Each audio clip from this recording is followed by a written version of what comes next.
স্বামীর মৃত্যুর পর 2 সন্তান নিয়ে অনিশ্চয়তায় ডুবে গিয়েছিল তার ভবিষ্যৎ। অভাব, দুঃখ, একাকিত্ব সব মিলিয়ে তীব্র সংগ্রামের পথ পাড়ি দিতে হয়েছে ভোলার মেয়ে ফাতেমা বেগমকে।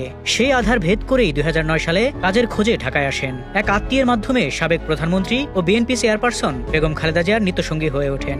সময়ের পরিক্রমায় তিনি আর শুধু গৃহ পরিচারিকা নন, বরং বেগম জিয়ার ব্যক্তিগত জীবনের সবচেয়ে বিশ্বস্ত মানুষদের একজন। বর্তমানে বয়স 40 ছুঁই ফাতেমা বেগমের জীবনে এমন সব ঘটনা আছে যা তাকে সাধারণ মানুষ থেকে আলাদা করেছে। 2018 সালের 8ই ফেব্রুয়ারি বেগম খালেদা জিয়ার সাজা ঘোষণার পর থেকেই তার সঙ্গে কারাগারে কাটিয়েছেন প্রায় 25 মাস। একজন সাবেক প্রধানমন্ত্রী তো বটেই, একজন বন্দীর সঙ্গে তার গৃহ পরিচারিকার থাকা সে সময় রাজনৈতিক অঙ্গনে তা ছিল তুমুল আলোচিত বিষয়। কিন্তু সমস্ত বিতর্ক উপেক্ষা করে ফাতেমা স্বেচ্ছায় ছিলেন খালেদা জিয়ার পাশে।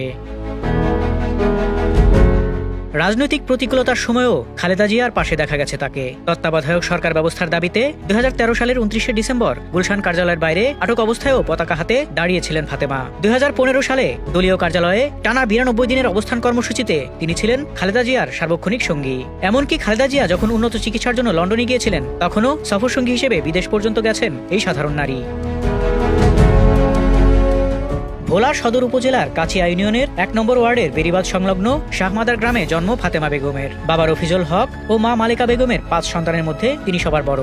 2003 সালের শেষ দিকে একই ইউনিয়নের গুড়ামিয়া গ্রামের কৃষক হারুন লাহেরিকে বিয়ে করেন তিনি। ভেঙে ওঠা চরের জমিতে চাষাবাদ করে কোনো মতে চলত সংসার। এরই মাঝে জন্ম নেয় 2 সন্তান, জাকিয়া ইসলাম রিয়া ও মোহাম্মদ রিফাত।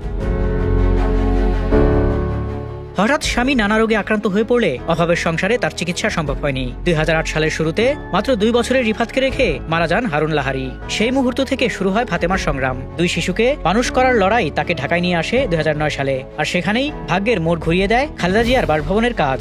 16 বছর ধরে বিএনপি চেয়ারপারসনের বাসভবনে কর্মরত ফাতেমা। তিনি শুধু ঘরের কাজই করেন না, বরং খালেদা জিয়ার ওষুধ থেকে শুরু করে নানা প্রয়োজনীয় বিষয় মনে করিয়ে দেন। সবই সামলান অবিচ্ছিন্নভাবে। অসুস্থতার সময় খালেদা জিয়ার পাশে তার উপস্থিতি পরিবারের সদস্যদের মতোই।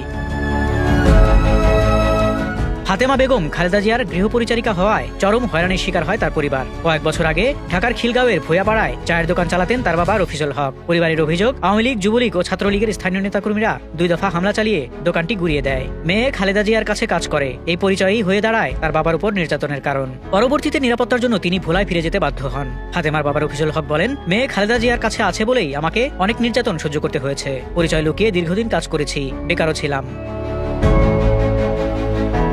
নানা বাড়িতে থেকে পড়াশোনা করছে ফাতেমার 2 সন্তান রিয়া ও রিফাত। মায়ের অভাবের কারণে কাছে থেকে আদর না পেলেও তারা আজ গর্বিত।